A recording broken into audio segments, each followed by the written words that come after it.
In an announcement that already has folks pointing towards the mark of Revelation chapter 13, Apple has now introduced digital ID. CBN's Billy Hallowell joins us now. Billy, what's your initial thoughts? My initial thoughts are, am I going to get hacked, right? Whenever you're talking about anything digital, when you have information that is stored on a phone, and by the way, this is very sensitive information. These IDs, everybody was essentially forced in America to get a real ID if they want to get on any kind of airplane. I had to go get a new license. You know, we all had to deal with this if we plan to travel. Well, now you have a digital version that obviously Apple is launching, and it's going to be in 11 different states and locations. You know, my concern is always digitally. Let's just start there, and then we can talk about the other concerns. If somebody hacks this, what happens to our sensitive information? There's a hack almost every time you turn around, I feel like nowadays. So it seems to me there are some privacy concerns there, not just with hacking, but also the government tracking and all sorts of other issues. Well, I was looking at Twitter and some other places just to see the responses. And obviously that's not always the most accurate place to look, but some of the words were Big Brother, digital surveillance, convenience is the Trojan horse. But there's actually a quote that I found interesting from Jennifer Bailey, Apple's vice president of Apple Pay and Apple Wallet.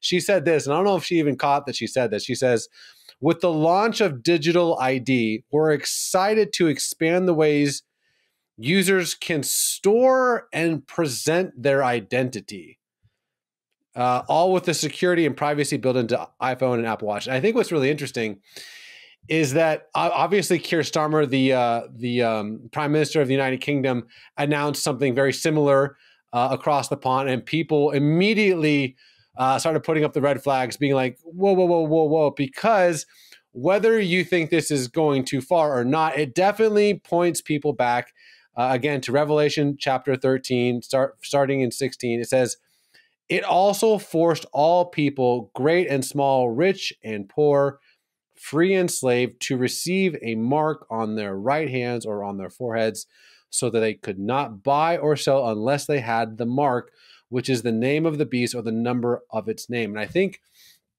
is this, all the way there, mark of the beast? Probably not, but the idea is we're moving towards a society, a cashless society, a society where you don't even necessarily will need a physical passport, an ID. This doesn't replace it yet, but we're moving in the direction where everything that, and the way she said it, your identity is now going to be digitized to the point where if there was a nefarious actor, a nefarious authoritarian individual who said, hey, these people with this sort of credit score, social credit score, or these people who believe a certain thing can't buy or sell, well, this definitely seems like a step in that direction where it's no longer science fiction.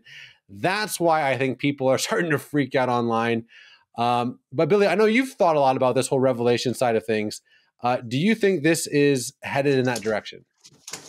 I think this is interesting because, yes, I mean, this is heading in a direction that seems to mirror. If you had told people 40 years ago that this was going to come, they would say, oh my gosh, this is exactly what we've expected, that this globalization, that this interconnectedness, that the cashless society, the idea that your phone is going to be what allows you to be able to travel to and from. But I would also warn people, look at China. China uses these sorts of things to track where people are going. If you go to church, there are some locations reportedly in China where you have to register on an app that you've gone to church.